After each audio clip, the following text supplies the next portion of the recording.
And the truth is, all throughout the history of this movement, since I was a little girl, 3 years old, Dolores Huerta remembers me.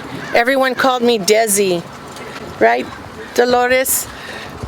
The co-founders of this movement, there was a very important merge. A lot of amazing families, dynamic people, started organizing farm workers, just like I'm looking at all of your faces before me in a circle, in the fields. Organizers, farm workers organizing organizers, leaders organizing organizers, but the essence of that organizing was all from the tierra of this valley, the tierra of the blessings of our ancestors, but the tierra, the ánimo for change.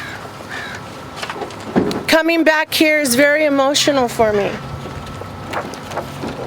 We have Dolores Huerta here, who is a mother leader. We have my mother, Elena Rojas, who I'll tell a story about that, who couldn't be here, who organized just as hard and suffered like many other women and farm workers suffered, like actually our elders and our grandparents and los antepasados.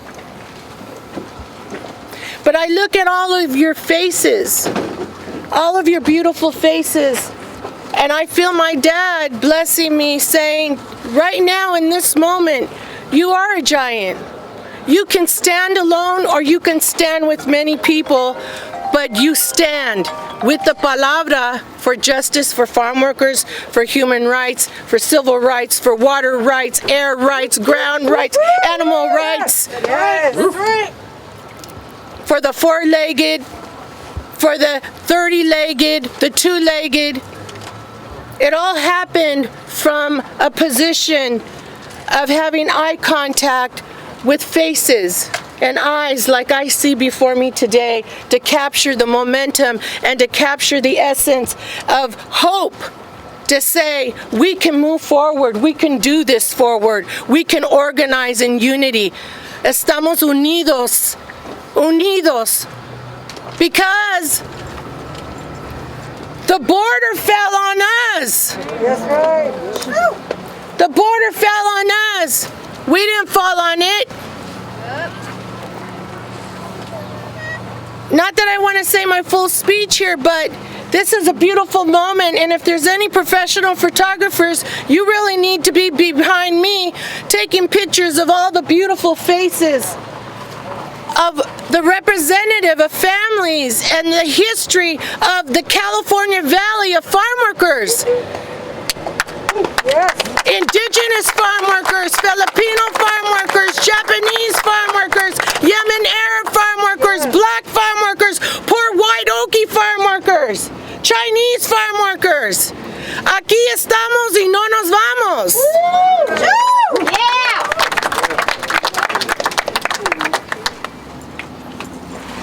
I wish we could have spoken across the street from my parents' house, our old house, in the UFWA hiring hall, but we're close enough to make that connection. Again, it's a great honor to be before you to speak. It's an absolute great honor to be in the presence of Dolores Huerta.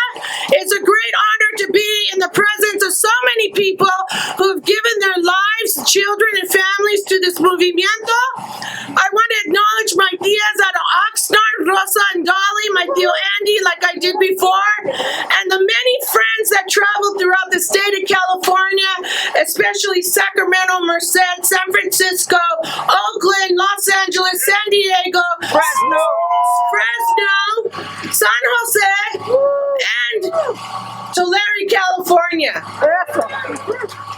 Gracias for being here. Behind me are enlarged panels of El Malcriado.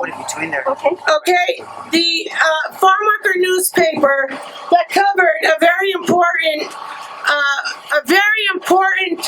violent attack that occurred.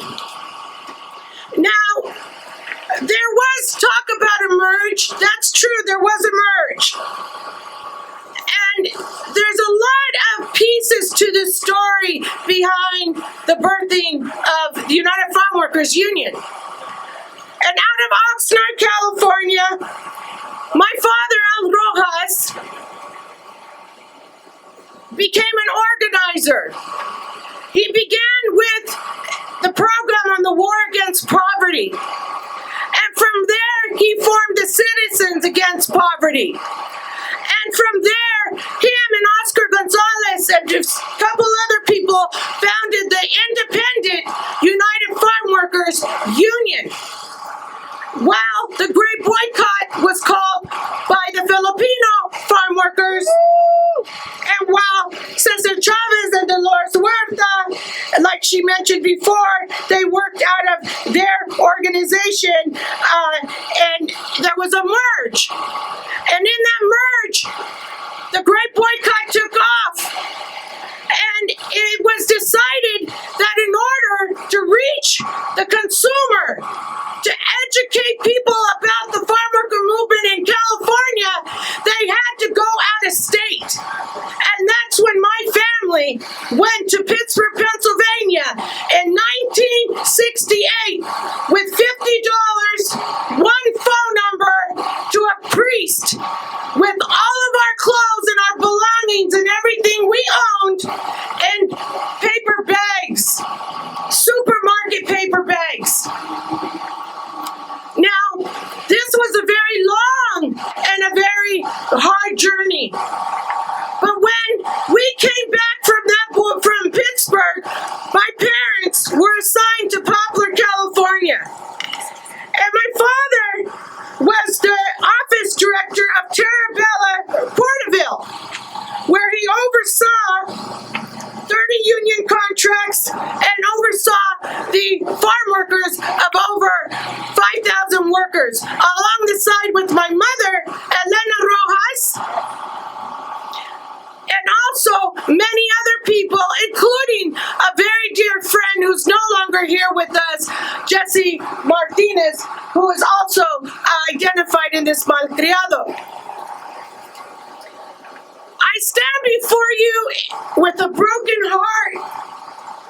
I stand before you like a giant, but also very, very sad. My father passed away on March 20th, 2021. And we had a very long procession march for him in Sacramento, California, as he is an elder of our community and a father of a movement shared by many important people. But he gave his life to the movimiento and to the farm workers and to the workers' struggle, not just here in the United States, but in Mexico también. Can you hear me? In 1972,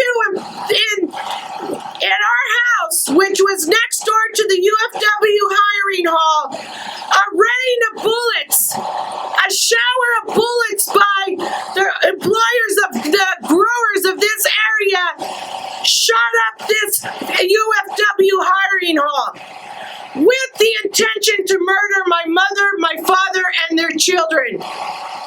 It was a form of terrorism. Would you agree? Yes. Would you agree? Yes. They terrorized my family in this little town for organizing farm workers. While the rain of bullets broke the glass and penetrated the office, they cut the electricity. And while my mom was stuck in the building and the lights were off and it was dark, she felt something warm on the top of her head. She reached for something and used it on top of her head to stop the bleeding. And she knew that her face was getting hot and hotter, but didn't understand. She was squatting down on the floor, and she was screaming, "Alberto! Alberto!" And my father was screaming her name, "Elena! Elena, where are you?" It was that moment that the Yemen Arab community drove up with their cars the streets with guns, ready to have a shoot-off with these growers, employees. 3 Arab farm workers got at the top of the Union Hall with shotguns ready to smoke it out. The ambulance came and the growers employees said, "You get off that ambulance, you're dead." And that's when they raised their guns and they said, "Bring it on." At that moment, there could have been a disaster of a gunfight. But the growers' employees knew that they had to leave, and so they left.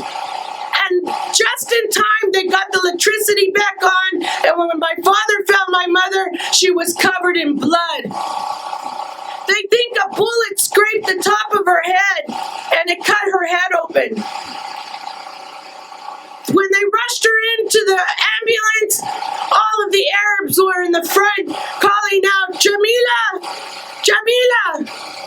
You see, when my family arrived to Poplar, there was a lot of animosity towards the Yemen Arabs here, farm workers. And my mom broke that animosity by her showing her respect and empathy for the farm workers, and she taught herself how to speak fluent Arabic. And in doing so, she started organizing, and she gained their trust. And as a result, they crowned her with the name Jamila, most beautiful one.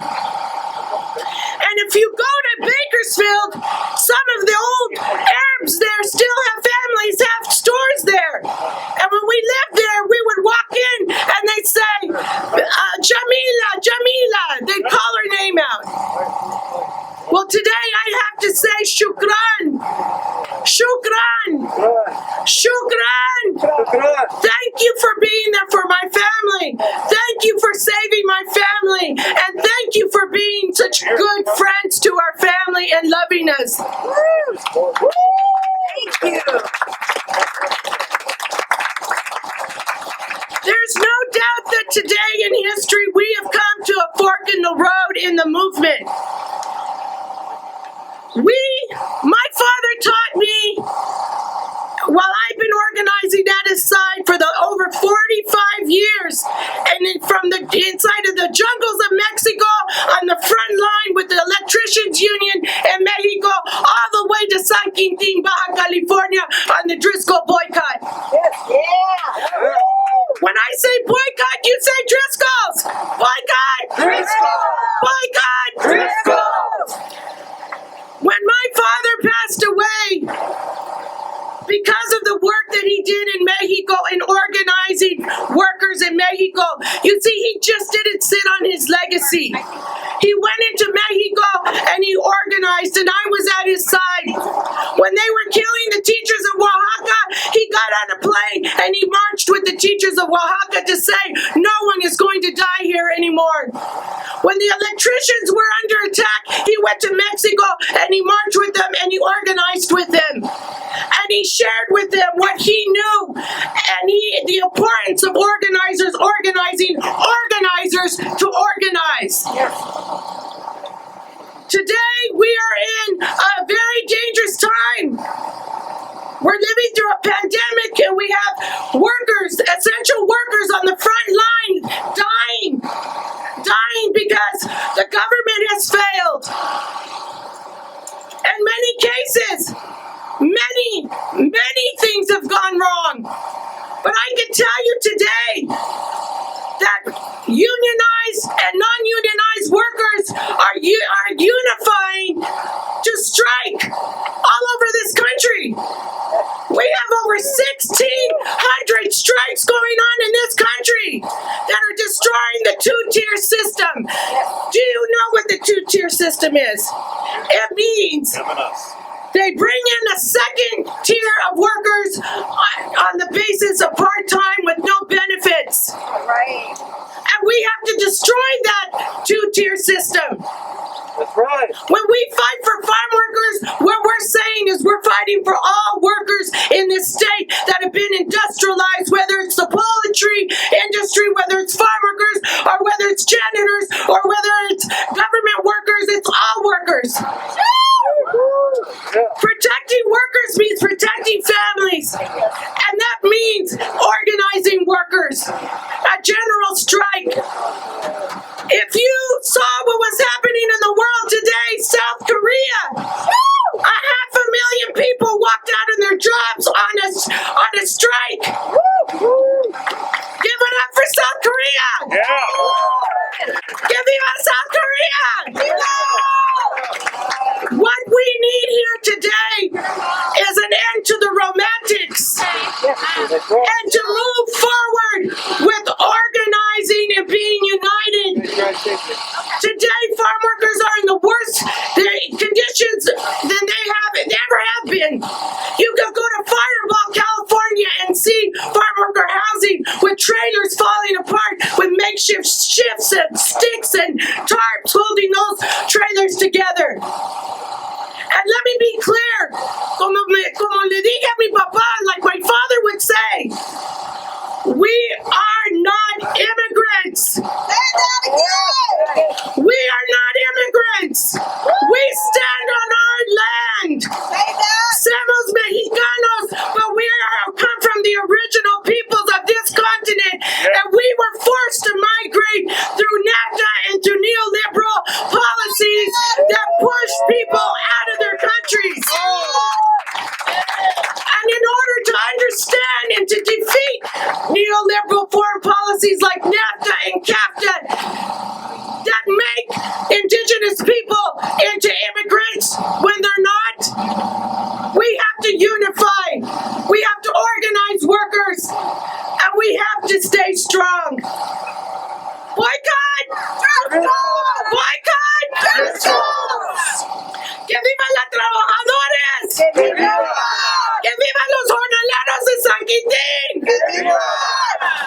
I stand again before you to say something that I'm very proud of. I used to be a delegate with the Democratic Party, and I was a congressional delegate for Bernie Sanders. And in 2016, when we were at the convention, I saw Dolores Huerta, and I was so honored to see her. And I said, Dolores, what I have in front of me is a resolution in support of the Driscoll boycott. She's wearing a button, I'm wearing a button, many of you are wearing a button in support of these farm workers. I said, my father is here with me and he signed this resolution. And she said, give it to me, I want to sign it too. And she said, when you go up to that committee, you tell them that I signed it. And she said, I'm proud of you. And I took that to heart, Dolores. I took that to heart. Because that was her way of saying, do it, Desi. Do it and get it done. And we did get it done. They signed and approved that resolution. And even though they support the Driscoll boycott, the reason why they supported it is because Chicanos on that board said we are responsible for implementing NAFTA to create this poverty amongst indigenous workers being forced to migrate and being forced out of their countries. And it's our responsibility to do this much to say, we support you. And that resolution still stands. Now, I'm not a delegate anymore, but I'm still the president of Labor Council for Latin American Advancement Sacramento chapter, and we're still on the front lines. I'm going to end it with Larry Itliong. Johnny is his son next to me, who's going to stand next to me. Dolores, when she said he was a kind-spoken man, that's exactly what my mother said.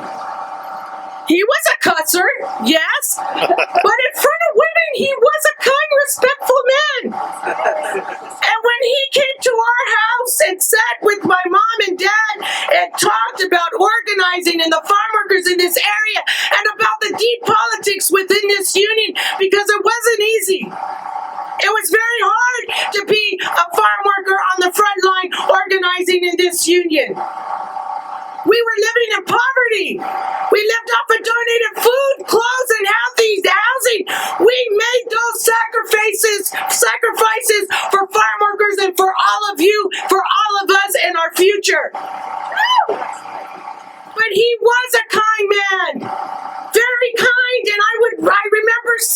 am soft-spoken, and I saw my mom cry too much. If only God, only the Virgen de Guadalupe knows the amount of tears my mother has cried. And I believe she has counted every one of them.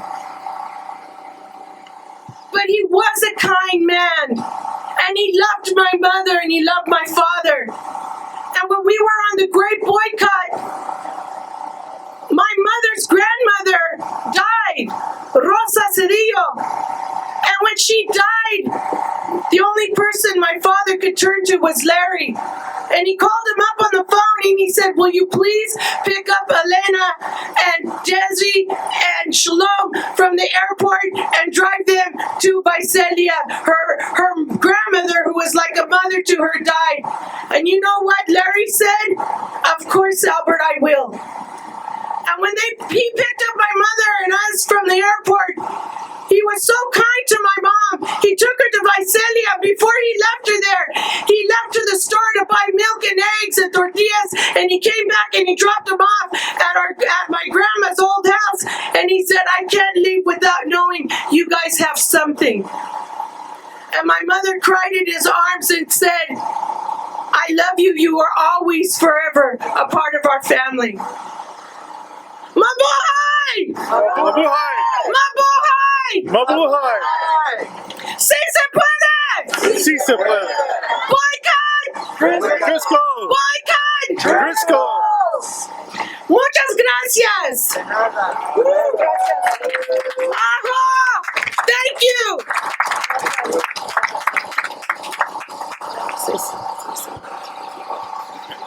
Okay, well, I didn't know I was going to say something, but thank you, everybody. Thank you for coming. Thank you for being a part of this. You know, one of the histories that we really need to share is the fact that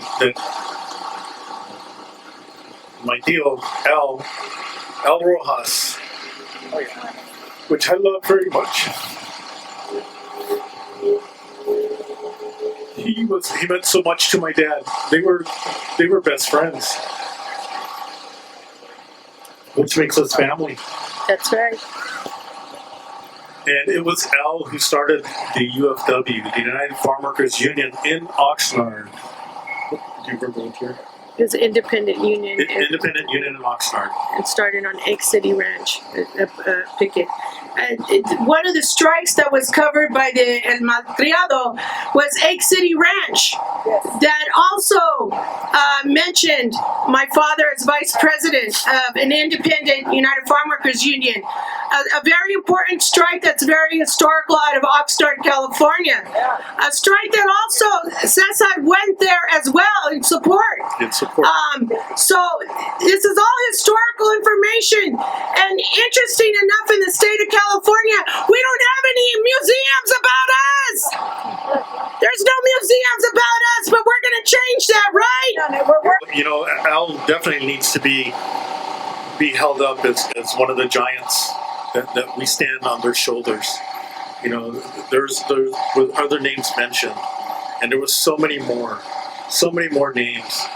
Gilbert Padilla was also a founding member of the UFW and UFWOC.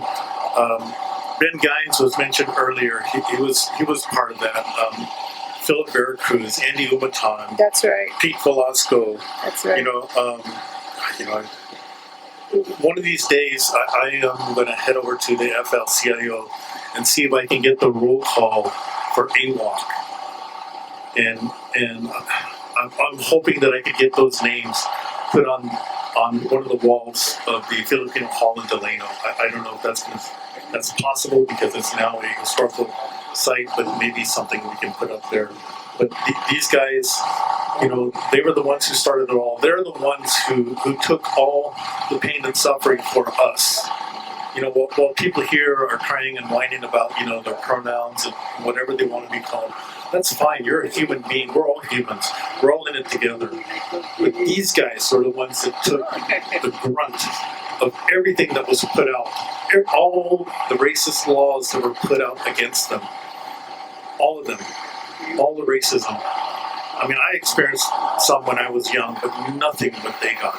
Nothing nearly as close. And we have to remember that we are strong people and that we can stand up to these things and not give it power. You take away that power, those words mean nothing. Absolutely nothing. You know, and again, thank you so much, everybody, for being here. Thank you for recognizing my father. Thank you for recognizing El Rojas, and Elena. Yes, definitely Elena. I mean, there's so many of us, and just one of the things that I've always tried to do is mention the other people. My father was not alone. He was not alone. But he was the one to stand up in front of everybody and speak for those who didn't want to or couldn't. I'm coming back to the mic because I forgot to mention something if I didn't already. I would like to say that it's really important to me because my dad is such an unsung hero in my family and my mother. But because of all the years of work that he committed to Mexico,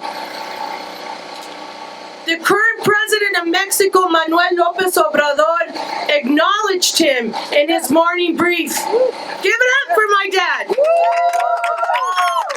But it wasn't just the president of Mexico that did that. It was the people of Mexico. The Mexican Congress did a moment of silence for my father, and that has never been done before for a Mexican-American union organizer who worked so hard. And also, Kevin McCarty, Assembly member Kevin McCarty also arranged a moment of silence at the state capitol in Sacramento. And again, I want to say, boycott Driscoll's. I'm not only wearing the tomato strike button, which we carried the tomato strike in Yolo County, but I'm also wearing the voto, the get out the vote for the campaign my father worked on to pass in Congress legislation in Mexico for Mexican citizens to cast an absentee ballot from here, from the United States. And that was one small sliver, a part of the Mexican Revolution and the change that you see today in Mexico. And I'm wearing this button today. Que viva la huelga! Que viva! Que viva la raza! Que viva! My name is Rosa Cedillo Hernandez. I'm named after my grandmother, my sister's love of her life, the one that Desaree mentioned. We used to come here to Poplar on the weekends with my little boy, and we would go out to the boycott. And all to the farm workers, we met all of the people, all the Yemens, all Mohammed. We went to have breakfast with Larry. He was very soft-spoken and a wonderful man. But they suffered. Everyone suffered here so much. Talk about what happened, because it sounds like terror. People were terrorized. It was terrorism. It was terrorism. We couldn't go anywhere without somebody following. I have an FBI file. Albert called me one day. He goes, Rosita, do you know that you have an FBI file and they have your car and they have Tommy's picture and your picture? Because we were out in the fields calling people to come out. And they would come out, and they were so angry with us. They followed us everywhere. It was terrorism. They would come here and they would go in front of my sister's house, back and forth, back and forth. It was horrible. What they suffered was horrible. And I was only here on weekends. I boycotted at home by myself, which was fun. That's really much. All I can say is that Albert and Helen suffered tremendously. They $5. Whatever we could bring, we brought to them. Whatever anybody could donate, that's what they lived on.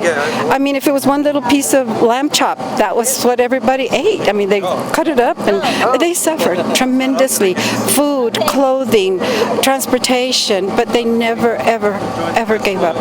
My sister finally got so wounded and so tired and so banged up and battered by the community that didn't want them to succeed. The agricultural people here were the worst. They're still doing it. They're Still racist. still racist. They're still doing it. They're still contaminating the earth. They're still contaminating us with their politics. What I can say is that Desaree, Shalom, Deborah, little Albert, they all participated in making little flags. There was no one that was left without doing something because they couldn't do it. There was too much to do and not enough people to do it. And today in the valley, like 80% of the valley's Latino. Yes, absolutely. Yet they don't have political power. Nothing. They have absolutely nothing because they haven't been able, they're afraid to organize. The minute they start to organize, they're threatened. They lose their jobs. They get, I mean, it's amazing, but they're still suffering. We're still fighting to just get them water in the fields and porta potties and stuff like that. There's still some farmers that are refusing to do that. And the law's not enforced? No, no, no. There's only one law enforced. The law of the owners. That's right. That's right. The agriculture is humongous. I mean, come on. They get paid not to produce a crop. They get paid to get rid of a crop so that they don't have to send it to other countries. The government, our government, is paying them so that they can raise the prices. And who's suffering? The people that are working in the field. The people that are trying to survive on our land. Which they've taken away. Of course, they took everything away. I'm Native American, 51% Native American, and little bits of Iberian, Russian, Jewish, a little bit of everything. But I grew up in the fields. When I was a little girl, I used to ride my mother's cotton bag. They put a cotton bag between your legs and put the cotton in there. I used to ride on top of it. We did carrots, tomatoes, grapes, prunes, walnuts. I mean, we get up at the crack of dawn, and yet no rights.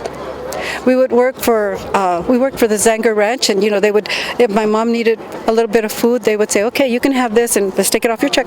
Everything was, of course, taken off the check. So by the time we got home, sometimes we'd work all summer and have almost nothing. A pair of Levi's. Slave labor. A pair of Levi's that I would get in the summer for working all summer in the field.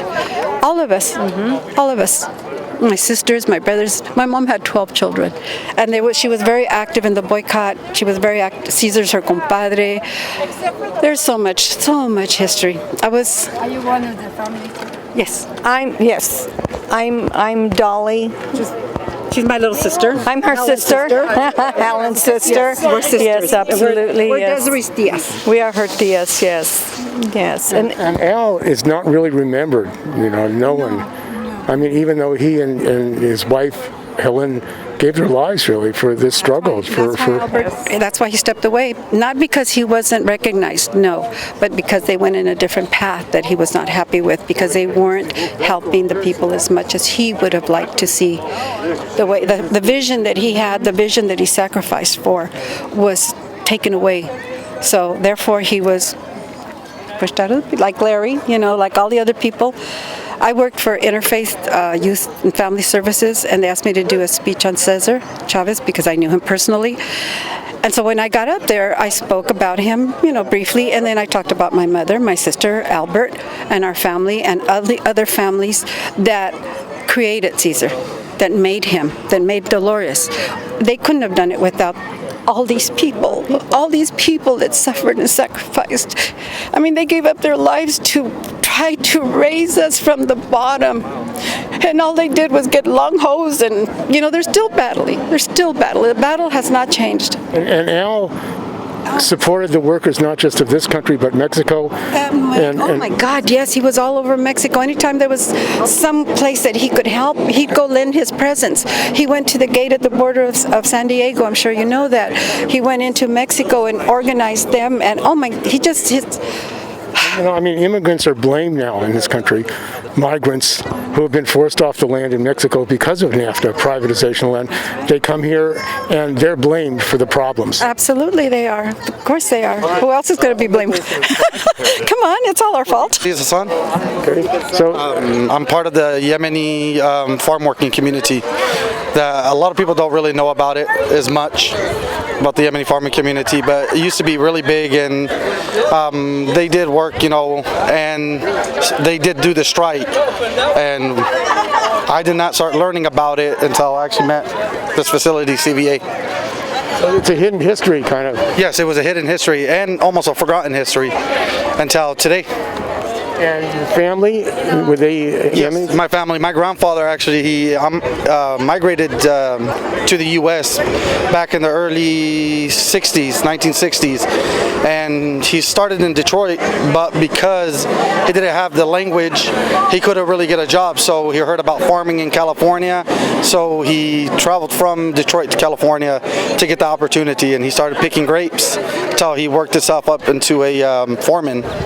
And he has passed on, but my father's still actually working as a foreman out in actually Stockton, California right now. What's your name again? Aziz, last name Hassan. So how many Yemenis farm workers were there? 5,000 actually. They use 5,000 farm workers in the valley only that we have known till today. We don't know if there's maybe more but there's only a few hundreds left actually working right now. Jesús Villanueva. Aquí venimos a ayudarles en lo poco que se pueda ayudarles aquí, en esta reunión aquí. Que todo va a estar bien aquí, como una fiesta ahora. Muy bonito todo aquí ahora. Mucha gente que no conocíamos, estamos conociendo ahora este día. I'm Mary Jane Galviso, and I'm originally from Imperial Valley. And our family worked in the grape fields in the Coachella, so we're very familiar with the Coachella grape strike, as well as the Delano grape strike. So Itliong, I'll say, I'm about one of the last living people that knew him politically. And I lived in his home for a short time just before he resigned. And that is part of the reason why Itliong is never mentioned, or Ben Gimes, or Pete Velasquez, and Philip Veracruz, is because it's really part of the overall attempt to hide the history of the working class in this country. Huerta and Chavez do not really represent working class history. If you ask them, well, what were you doing before 1965, right? Were you working in the fields? No, they weren't working in the fields. They were not rank and file. And that's what Itliong brought. He was a trade unionist. He was a communist. He was trained in that tradition of the CIO, of militant fighting unions. And that's one of the reasons why he and most of the Ben Gimes, most of them were purged, were removed from the UFW, because that left element was about fighting for workers' rights, engaging in strike actions. You know, the boycott was important, but the boycott really took the power of the workers away and put it in the hands of the consumer. And that's why today 99% of all agricultural workers in this country are not unionized. That's the true legacy. Let's face it, that's the true legacy of the UFW. It derailed the union building movement among agricultural workers in this country. And if we're ever going to get it back on track and get the movement to unionize agricultural workers builds up again, it is not going to be through the legacy of the Chavez faction. It has to follow Itliong and all the other Filipino labor leaders who understood trade unionism, who understood. Class conscious. I mean, they had a class consciousness, right? And they knew it's not going to be nonviolent. You know, their strikes were always violent, not because they caused it, but because that's what the growers do. That's what agribusiness does. They still do. Oh yeah, they still do. So let's not, that's the difficulty in trying to tell the workers that, it's going to be nice. The other aspect is this, part of the false narrative, is that yes, we did merge. The Agricultural Workers Organizing Committee, which was basically Filipino, CIO, we did approach Chavez Chavez's faction, and the Mexican workers did come in. But that merger and that unity was broken. And in that break was where the labor movement, the union movement among agricultural workers was derailed and taken out of the hands of workers. And now it's in the hands of those who want to bring social services to farm workers and social justice to farm workers. That is not the legacy of Itliong. The legacy of Itliong was to build fighting organizations, unions, that were the true voice and the true muscle of workers in this country. At the rally today, Dolores Huerta said that she organized Larry Itliong. That's totally wrong. He mentored her. Okay, I mean, come on. This Itliong was a strike leader in the 1948 asparagus strike. Where was she in 1948? Where was she when he was building unions, in the Central Valley? No. Where was Chavez? No. They did not have the decades of experience, of training. No, they didn't have that. And that's why they kept him. So now that they're all in the history books and they got their names all over everything, right? Then they're willing to at least concede, yes, there were some Filipinos there, right? And today in California, there's a labor shortage. Most of the workers are unorganized. Is it the time now for mass organization of agricultural workers? It certainly is, and let me just tell you, there is no shortage of labor. That's the capitalists always screaming there's a shortage of labor. That's always what they use. They used that in the 20s during the Great Depression to bring in hundreds and thousands of Filipinos. It's a pretext to saying, we need these immigrant workers right now, so let's bring them in because we have a shortage of labor. There's no shortage of labor in this country. But yet they're going to bring mostly Mexican and Central American workers in, okay? Slave labor. Right, as wage slave labor. And because they can throw them across the border when the season is over. They have no benefits and the like. And that's exactly what the agribusiness wants, right? And that's how they used Filipino labor.